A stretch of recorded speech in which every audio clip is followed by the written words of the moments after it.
From the Opopco Studios in Oklahoma City, this is an OSU Update. I'm Jenny Carlson. Part 4 of Sports Illustrated's investigative series on Oklahoma State football has been released. It looks into Orange Pride, the Hostess program that helps with recruiting of Oklahoma State athletes, and John Helsley joins us on the phone. John, first of all, this was kind of a weird developing morning. SI saying early on that each of these stories would be released at 8 a.m. Oklahoma time. Didn't necessarily happen on Friday with Part 4, did it? It did not happen, and as you and I and everybody else at the paper and a lot of OSU fans were there waiting for this latest edition to drop, and it didn't happen. And the only thing you can guess is that there was a heavy edit in this story. I think it's apparent in the tone.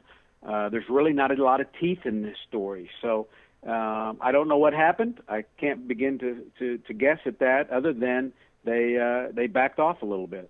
Well, it said in the story that 30 former players and 14 former Orange Pride members were talked to for this story, but none of them admitted to any sexual relations related to recruiting and Orange Pride, and we didn't have any names of anybody saying that they were involved with that. It seems as though, yeah, as you say, John, a lot of teeth out of this, but Orange Pride in the crosshairs. What do we know about Orange Pride and its involvement in Oklahoma State football?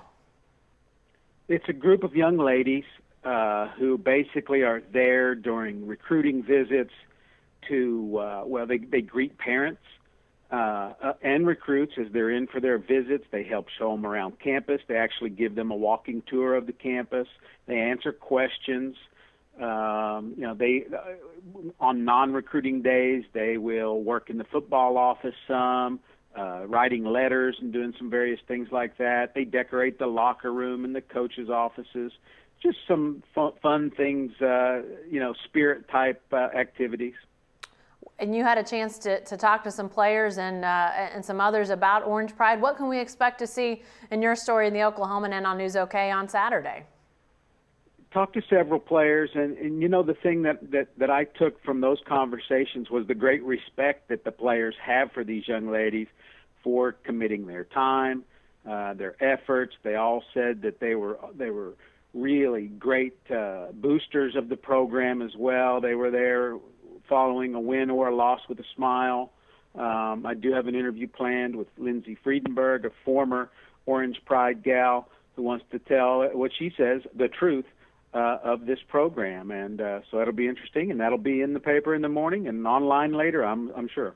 Well, continue to have coverage of Sports Illustrated's investigative series, both online and in print, and be sure to stay with the best coverage team anywhere at newsok.com and every day in the Oklahoman.